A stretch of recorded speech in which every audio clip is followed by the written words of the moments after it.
wumvise kugira ngo udatembanwa n'umuraba ukabivamo. Nasema kwamba jana nilisikia wasema usiendane na mvua unatoka ndani yako. Niyo mpamvu twabonye tugitangira ko dukwiye gushyira umunyu mu ijambo ry'Imana. Ndio maana tunapewa sisi tulianza kusema kwamba unapaswa tie chumvi kwenye neno la Mungu. Igihe cyose dushishikariye kumenya. Wakati wote tuko na Biblia kujua. Baratubwira ngo abantu bacu bakeneye gusobanukirwa n'amahame y'ibyavuzwe n'Imana. Wanasema kwamba watu wetu wanapaswa kuelewa venye liko na neno la Mungu. Bakeneye kumenya akantu kose k'amahame y'ukuri. Wanapaswa kujua kila kitu kenye mafundisho ya kweli. Kwahishuwe Kwenye kulitolewa. Abaziteguza guhangana n'ibigiye kwisuka ku isi. Wenye watajiandaa kuombana na venye vinataka kumwanga ndani ya dunia. Akantu kose kukandi nge nawe dukwiye kukamenya. Kila kitu kingine tunapaswa kukijua bila hofu. Biciye mu gushishikarira kumenya Imana, Kupitia kupenda kujua neno la twiga ijambo ryayo, jifunze neno lake n'umwuka w'ubuhanuzi. na roho ya nabii. Bitabaye bityo, Kama sio hivyo, ibigeragezo biraza ariko ntuzamenya ko ari ikigeragezo. na David nakula lakini hautajua kwamba Uzabijya ngo nyine ni ibisanzwe. utaanza sikia tu ni kawaida. Ku buryo bizamera nko ku gihe cya Nowa. Kwa sababu tutakuwa sawa wakati wa Noa. Ngo bahawe n'iminsi 7 yo kwitegura ngo binjire mu nkuge. Walipewa siku 7 zenye walipewa za kujiandaa tu waingie kwenye. Hejuru y'imyaka 120 Nowa yamaze yigisha. Juu ya miaka 100 yenye Noa alimaliza kwa 120 years. 120. Ariko ngo inyamaswa zarageze zitangira kwinjirira mu nkuge ubwazo. Lakini wakati ulifika nyama ikaanza kuingilia kwenye haki kijayo. Ngo uko umurindi w'inyamaswa wavugaga wakandagiraga, Mwendo wa ile mnyama alikuwa anasema ni uko abo mu gihe cya Nowa icyo gihe babaga bari guhabwa umuburo uheruka. ni juu hiyo wakati wa Noa walikuwa wanapewa mwaliko wa mwisho. Ariko birangira abantu 8 ari babonetse bonyine. Lakini katika watu 8 ndio walipatikana. Mwa murabyumva? Kwa nasikia Kandi Imana ntishaka ko ari umuntu urimbuka. pia Mungu hataki kuona mtu anaangamia. Nkuko tubibona Petero abyandika ngo ahubwo itwihanganira idashaka ko ari urimbuka. Lakini Mungu hapendi mtu angamie, ila anapenda kila mtu akue kwake. Ngo kugira ngo umuntu abashe kugira gute kuba yakizwa. Kwa kusema kwamba kila mtu apaswa kuokolewa. Ariko ugasanga turabyanze. Lakini unakuta tunakataa. Nicyo gituma niba tugifite uwo mwanya wo kwiga ibyanditswe, Ndio nasema kwamba kama tungali na hiyo muda ya kujifunza mazuri, dushishikarire kumenya akantu ku kandi kugira ngo tumenye ibigiye kuba muri iyi si yacu. tukuwe na bidii ya kujua kitu juu ya kingine, ndio tujue venye vinataka vifanyike kwenye hii dunia yetu. Murimo murabyumva? Basi Murakoze cyane. Haranditse ngo andiko kwamba abantu bakwiye kumenya amahame y'ukuri kwahishwe, abaziteguza guhangana n'ibihe cyangwa se n'ibihe bigiye kwisuka ku isi, akanababuza gutwarwa n'imiyaga yose y'imyigishirize. Babuloni, tushobora kumenya Babuloni igihe cyose udasoma ijambo ry'Imana. hauwezi kujua Babyloni wakati wote wenye usomi neno. Yambona tubyiga, Naona tunajifunza. buri wese akabivuga uko abishaka. Kila mtu ana Akabivuga uko abishaka, uko yabyumvise, uko yabyigishije. Ariko jye nawe kugira ngo tubimenye by'ukuri, lakini ila mimi na wewe tujue juu ya kweli, nuko dushishikarira gusoma ijambo ry'Imana, juu tuwe na bidii ya kujua neno la Mungu. tugasaba umwuka w'Imana akaduhishurira, Tunaomba Roho na Nabii anatufunulia kugira ngo tubashe kumenya nuko kuri dusohoye mu kwari, juu tuweze kujua ukweli, tumenye Babuloni iyo ari yo. tujue Babylon ni nini. Ni kimwe mu biri kwaduka muri iyi si. Ni kimoyo mbenye biko na kuja mwezi huu. Ishobora kuba byarabayeho, Inaweza kuwa bilishakuwa, ariko ibyabayeho udahariwa ntabwo ari ibyawe. lakini benye vilifanyika wewe haupo, sio vyako. Imana ntiri kubwira abantu bapfuye, Mungu ambii wenye wamekufa, ahubwo irimo irabwira abazima bariho jye nawe uyu munsi. ila lazima hapo naambia wenye wako hai mimi na wewe. Iki kintu ni kingenzi. Ni kitu cha muhimu kweli. Imana nibigutegura ngo kugira umuntu ubasha kumenya iminsi ibihe usohoyemo. Kama Mungu anakuandaa ujue siku na wakati wenye uko hemu. Satani nawe ngo arakoresha imbaraga ze nyinshi. Satani naye anatumikisha nguvu zake nyingi. Ngo abashe kuyobya n'intore niba bishoboka. Waweze kuangamiza na wenyewe wamejua kama inaweza. Ahantu haba hakeneye imbaraga ya Mwuka Wera. Hapa kuna hitaji nguvu ya Roho Mtakatifu. Utayishaka Kama utaki, urumva biri ku ruhande rwawe. nasikia biko upande wako. Ariko niba uri umukristo utegereje kugaruka kwa Kristo, ukwiye gushakisha iyo mbaraga aho iboneka hose. Lakini kama uko Mkristo unapaswa kutafutisha hii nguvu kwenye inapatikana kote. Hari ugira ikibazo aze kumagarika, ndagira ngo twige ingingo ya kabiri dusoza ikigisho. Atanisimamisha mabadilisha mkono ndio tukwe. Ingingo ya kabiri iravuga ngo ikigwa kigomba kubwirwa abantu. Imana ishimwe cyane. Chapter 2 inasema kwamba ikigwa inapaswa kuambiwa watu. Amen. Ni ikihe? Ni kipi? Ndasoma ntabwo ndi kubwiriza. Tugeze muri cya gitabo cy'ibyaduka byo minsi y'imperuka. Tunafika kwenye matokeo ya siku za mwisho. Barimo ku ngingo ya 24 hii mstari mu kigisho cya mbere. ya 24 mfundisho la kwanza. Baratubwira ngo benshi n'abadasobanukiwe n'ubuhanuzi bugendanye n'ibihe turimo. Wengi ni wenye hawaelewi na roho ya unabii wakati hujatuko hemu. Ndagira ngo umuntu asubize amagambo makeya. Nataka mtu ajibie kwenye maneno. Iyo bavuze ngo benshi baba bashatse kuvuga. Wakisema wengi wanaokoa wanataka wafanyike nini? Umuntu umwe watubwira ati iyo bavuze ngo benshi baba bashatse kuvuga iki? Mtu mmoja mwenye anaweza kuambia kwamba wakisema wengi wanakuwa wanataka wafanyike. Benshi n'abadasobanukiwe n'ubuhanuzi tugezemo cyangwa se dusohoyemo. Wengi abo bantu ni bandi, aba benshi hawaelewi hii wakati ama hii roho ya unabii na wakati wenye tu. Abasinzire mukanguke. Wenye wanalala mnaamka. Reka niba nta rutoki hano benshi bavugwa Kama hakuna mkono batangira binjira mu itorero. wengi wenye wanasemewa hapa wanaanza wanaingia ndani ya. Aba benshi baboneka mu itorero. Hawa wengi wanapatikana ndani ya kanisa. Badasobanukiwe n'ubuhanuzi. Hawaelewi roho ya unabii. Hanyuma tukagenda tukagera no hanze. Kisha tunaenda tunafika na nje. Imyumvire tugiye dufite igenda iteye akaga. Kusikia tuko nayo inaendi na tuangamiza. Ni yuko iyo bavuze ngo benshi badasobanukiwe n'ubuhanuzi, umuntu aragenda agahita yiterera mu bantu bahanza kumva ko aribo badasobanukiwe n'ubuhanuzi.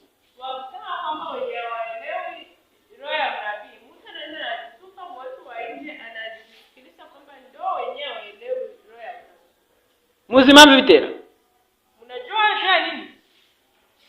Nuko tugeze mu gihe abayuda bikomangaga mu gatuza. Ni kwa sababu tunafika muda Wayuda walikuwa wanajitia kwenye kifua. Bakumva ko ngo aribo bafite amategeko, aribo bafite ibyahanuwe, aribo bafite ibyara by'Uwiteka. Wanasikia kwamba wewe ndio uko na masheria na ndio wenye uko na venye vitolewa na Mungu. Ikintu kizakubwira ko ngewe ntazi ubuhanuzi nsohoyemo. Kitu kitakwambia kwamba mimi sijui unabii wenye unatolewa. Ikintu kizakubwira ko udasobanukiwe n'ubuhanuzi dusohoyemo. Kitu kitakwambia kwamba auelewi unabii wenye tuko hemo. Nuko nibakoze ikibazo nyine uzayoberwa igisubizo. Atari ukucecetse kuko ubizi. Sio kusema kwamba unanyamaza juu unajua. Ahubwo ari ukushize mu ntekerezo ibyo wize ukabikusanya ugasanga nta kizima kirimo. Ila ni kusema kwamba unapitia mawazo ya vizuri jifunza unakusanyisha unakuta hakuna kitu. Ibyo babyita ngo kwiga amajyejuru. Hivyo wanaita kwamba kujifunza vyenda juu. Umuntu agashaka kunyuraho, arashaka gusoma Bibiliya irangize mu munsi umwe. Mtu anataka kupita tu, anataka asome Biblia. Hamabaza utari ko urambwira iki genda bizi. Hata muulizo kwamba anakwambia ubu hano bene data ndi kukubwira hano twicaye. Buri umwe arimo aravuga ati genda bizi. Kila mmoja hapo anasema mimi najua. Yo ni narije. Hiyo ni narije dukwiye guse ubinafsi cyangwa selfish ni? Yes, yes. Dukwiye gusengera ikava muri twe tukemera ko Kristo ari ukwiye kuba mu mitima yacu. Benshi n'abadasobanukiwe n'ubuhanuzi bugendanye n'ibihe turimo, kandi bagomba gusobanurirwa neza akantu ku kandi. Wengi wenyewe waelewe unabii wenye tuko hemu, na pia wanapaswa kufafanuliwa kila kitu juu ya hili. Buriya igihe kinini ngewe mbabwiza ukuri mara nshakisha. Kweli naambia ukweli, wakati mwenye mimi natafutisha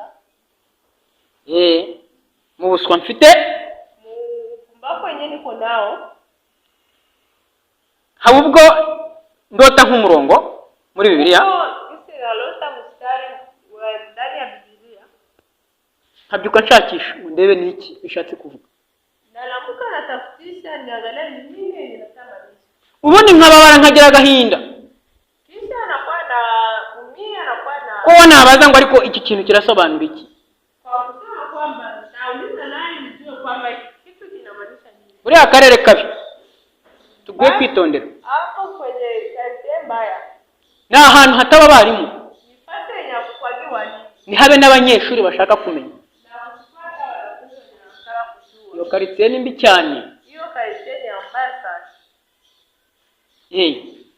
Hanyuma ngashakisha nkaba ariko uyu murongo ko nawe nabonye urashaka kumbwira iki giye ibyanditswe se genda Kisha ntabwo ndi kubyumva kwamba hii mstari nataka kusema nini. Hivi mie kwetu sijielewe. n'aya magambo kugira ngo nyagusangize, Na hii maneno nzuri kuchangize. saa yanjye ntayimana, Sio yangu ni ya Mungu. ariko nanjye iyo nyasomye hari izindi mbaraga yongera akanyongeramo. Lakini na mimi hata pia nikisoma kwa zingine mzuri inaniongezea. Zintera kongera nkibaza Sababisha kuwa najiuliza. ngo ariko ubuhanuzi dusohoyemo muri iyi minsi yacu Kusema kwamba hii unabii inatoka kwa hiyo wakati yetu. twabusobanurirwa gute? Tutafafanuliwa je? Ni bande babudusobanurira? Wanani watatufafanulia? Hari umuntu ujya ugira ikibazo nk'icyo mfite ndabizi hano. Huko mwenye anakuwa na swali yenye niko nayo hapa. Ashobora kuba ari umwe cyangwa barenga babiri cyangwa batatu. Anaweza kuwa ni mmoja ama wenye wanapita watatu. Ariko humura, Kristo ariho kugira ngo aduhishurire ubwiru bwahishwe. Lakini kuwa mtulivu kwa sababu Kristo yuko juu atufafanulie vinyanazi. Ibi bintu Vitu bikwiye gukorwa n'itorero muri rusange. vinapaswa kufanywa sana kanisa. Batubwira ko Wanatuambia kwamba inshingano y'abayobozi ndetse ikaba n'iy'abizera niyo kuvuza impanda mu buryo busobanutse. Arumva hano kazi ya wanabii ni ya kupiga parapanda mu njia yenye inaeleweka. ndongera nsubiremo, inshingano y'abayobozi Kazi ya viongozi ndetse ikaba iy'abizera pia inakuwa ya waamini, niyo kuvuza impanda mu buryo busobanutse. ni ya kupiga parapanda mu njia yenye inaeleweka. Iyo bavuze ngo mu buryo busobanutse, Wanasema njia yenye inaeleweka. ndagira ngo munkurikire neza, Napenda kunifuatilia. bigaragaza ko hari n'ubundi buryo budasobanutse iyi mpanda ivuzwamo. Inaonyesha kwamba kuko ile njia yenye haieleweki nje. Imana irashaka ko ngo iyi mpanda ivuzwa n'abayobozi ndetse n'abizera mu buryo busobanutse. Mungu sasa anapenda hii njia iseme na waamini na wanabii njia yenye inaeleweka. Munyanganire ubwo nabatatse. Pole sana hivyo nimewakamata. Abayobozi Viongozi natwe bizera, na sisi waamini. mureke ibyo tuvuge mu buryo busobanutse. Mwache ni tunasema tuseme njia yenye. Icyo tutazi tukihorere. Kenya tujui tuache. Dushakashaka uburyo twakimenya, tuzakivuge twakimenye. Tutafutishe kisi tutakijua, tuseme tukijua. Icyo tuzi tukivuge mu nzira nyayo dushikamye ku kuri kw'Imana. Kenya tunajua tuseme kwenye njia inaeleweka, tukifuatilia njia ya Mungu. Ahantu harumvikana? Hapa kunaeleweka. Bibaye byumvikana Imana ishimwe. Ariko bibaye bitumvikana, Kama vinaeleweka Mungu asifiwe. ni inshingano yawe Lakini kama vieleweki ni kwako gusengera iki kintu. kuombea hiki kitu. Ukakigira icyawe ukavuga uti mbese ni mu buhe buryo, ni mu yihe nzira ushobora kuvuza impanda mu buryo busobanutse. Nasema kwamba hivi njia Kuko wamaze kugeramo. njia yenye naweza sema hiki kuko twamaze kugeramo kwa sababu tushafika. ngo turi ambasaderi ba Kristo. Tushafika sema tuko wa ambassador wa Yesu. Niyo mpamvu batubwira ko dukwiye kugenda ngo mu bihugu byose tukigisha abaremwe ubutumwa bwiza. Tunafundisha wenye waliumba utumwa mzuri. Aho nishyize mu kirenge cy'abigishwa ba Kristo. Hapo najitia kwenye mguu ya wanafunzi wa Yesu. Kuko nzi ko itorero ry'Imana ari abigishwa ba Kristo. Kwa sababu najua kwamba kanisa la Mungu ni wanafunzi wa Yesu. Icyakora cyo ushobora kuba udashaka kubamo, hapa unaweza kuwa au naemo, cyangwa nanjye nkaba nashaka kubamo, ama mimi nasitaki kukua ndani. uwo kuko ntabwo waba ari umurimo wawe. Hiyo kweli haiwezi kuwa ni kazi yako. Ariko niba wumva ko kuri mukaburi uri umwigishwa wa Kristo mu itorero rye ryasigaye, lakini kama unasikia uko hemo uko mwanafunzi wa Yesu kanisa ni safi, wowe muyobozi, wowe mwizera, wewe kiongozi, wewe muamini, vuza imanda mu buryo busobanutse. nizo parapanda mujia yenye naelewe, imitima y'abantu igarurirwe Kristo. roho za watu zirudilie Yesu. Abantu nibabereho ngo bumve ko Kristo abereyeho guca imanza, abereyeho guhana. Watu wasiishi kwa sababu wasikia kwamba Kristo anapaswa kufanya hukumu, anapaswa kuhukumu. Ahubwo abantu bamenye ko muri Kristo nimwe hari imbabazi, nimwe hari urukundo, Lakini wazao kwenye Kristo ndio uko upendo, ndio uko njia. bamenye ko ari mu bugingo buhoraho buri. Wajua kwamba ndio kwenye kuko uzima wa milele. Niyo mpamvu twahawe ubutumwa bwa marayika batatu. Ndio sababu tulipewa utumwa wa malaika watatu. Igihe tugezemo kitubwira ko hari kuvuga ubutumwa bwa marayika wa gatatu, ariko bufatanyijwe n'ubwo wa mbere n'ubwo wa kabiri. Wakati wenye tuko unasema kwamba kuko nasemwa utumwa wa malaika watatu, lakini unabaranishwa na malaika wa kwanza na wa pili. Aho rero iyo tuhageze bamwe Hapo sasa tukifika wamoja batangira kugoreka ibyanditswe kumwe Petero yabivuze. wanaanzaka kufikisha bandiko. Nge nawe tugatangira nyine tukabisobanura uko tubyumva. Sibyo? Mimi na wewe tunaanza kufafanua vitu. Ariko ntabwo ari itorero ry'Imana rishinzwe. Lakini sio maagizo ya Itorero ry'Imana rishinzwe kwiga rigapfukamira umwami Imana rikamusaba kurihishurira. kanisa la Mungu. Inaagiza kwamba kuvisoma jinsi vilivyo na ivifafanue jinsi vilivyo. Imana yaguhamagara ngo igutume ukemera ugatumwa ukajya ku murimo. Mungu akikuita kutume, unafanya kisa na kutuma, unaenda kwenye. Abarinzi nibarangurure maze batanga ubutumwa, ariko kuri kwagenewe iki gihe. Imana ishimwe cyane. Walinzi wapige parapanda na ukweli, na ndio ukweli wenye uko hapo. Ukuri Ukweli ukwiye gutsinda ikinyoma. unapaswa kushinda uongo. Igihe cyose uvuze Wakati wote naongea, ukabuzi kuri kuvugira Imana, unajua kwamba kuna semea Mungu. vuga ukuri. Sema ukweli. Vuga ukuri. Sema ukweli. Vuga ukuri. Niba utakuzi wicecekere. Sema ukweli. Kama unajua ukweli, jamani. Ijambo ry'Imana ritubwira ngo hari ababaye bakazitereyemo, Neno la Mungu linasomea kwamba kwenye wanajitupia hapo, bagatangira kuvuga ibigoramye. wanaanza ongea binia vileweki. Abo bantu nibo mubonye bateje akaga mu itorero ry'Imana. Hao watu ndio wenye naona wanatia watabu kwenye kanisa la Mungu. Yes, ndio.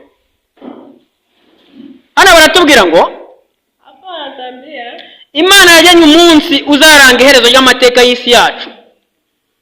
Imana yajyanye umunsi uzaranga amateka y'isi yacu. Mungu alitia siku yenye itaonyesha siku zetu.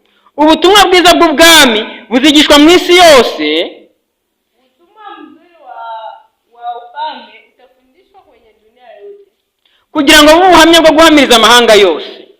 Ukwe utumwa wa kusisitiza dunia yote. Nibwo imperuka izahera ko ize. Ndio mwisho wa dunia utaanzia pale. Ubu butumwa bwiza bw'ubwami ntabwo bubwirizwa n'umuntu utiga ijambo ry'Imana. Hii mtumwa mzuri wa ufalme aifundishi na mwenye asome neno la Mungu. Ni nacyo kintu gikwiye kubwirwa itorero ry'Imana. Na ndio kitu kinapaswa ambiwa kanisa la Mungu. Niba ushaka kuba umwigisha butumwa bw'ijambo ry'Imana, kama unapenda kuwa mfundishi wa kweli, sema neno la Mungu. Garukira Imana usubire mu ijambo ryayo.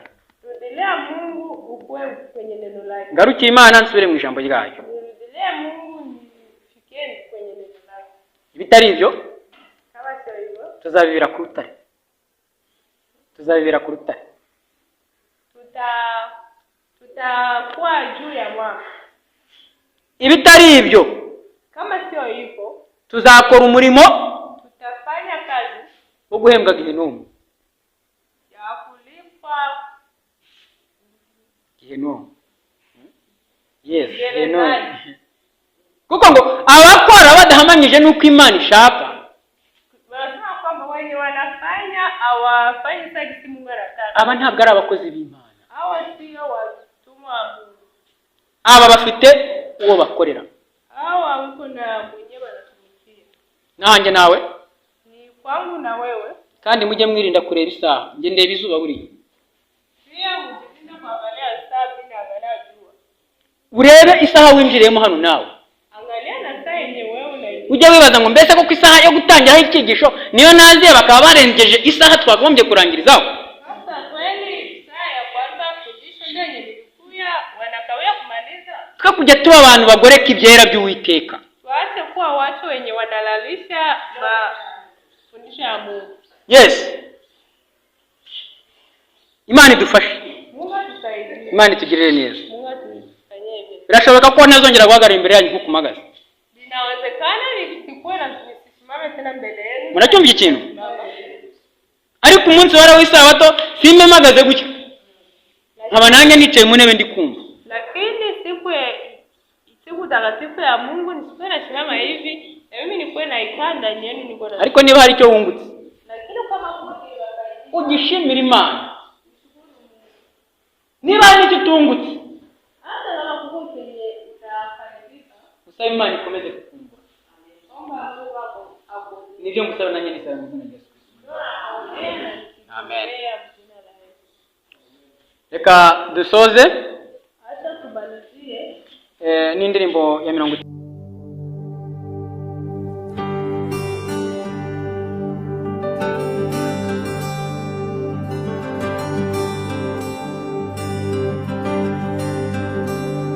Inzira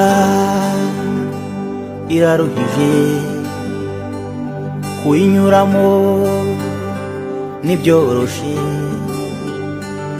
Inzira iraruhije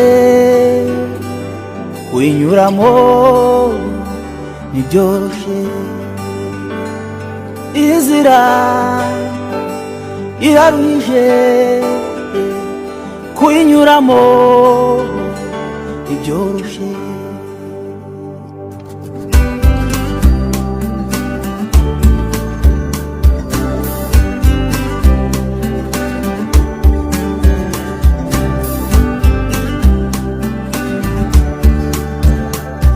Abasare ntibabishobora, umuhengeri mu nyanja ni mwinshi, abantu nabo ni benshi, inyanja ni ngari, ibidukurikiye ni byinshi. Mose we watuzanye gushirira mu butayu, imbeho yo mu butayu, inyota yo mu butayu,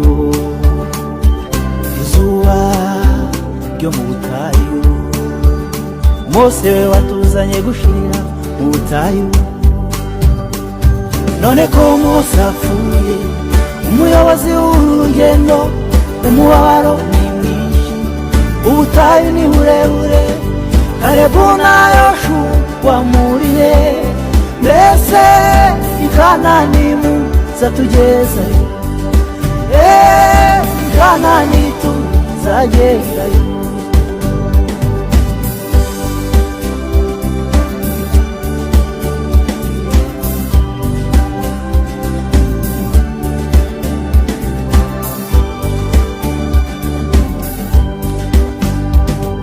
abigishwa begera Yesu baramubwira bati dusezera abantu batahe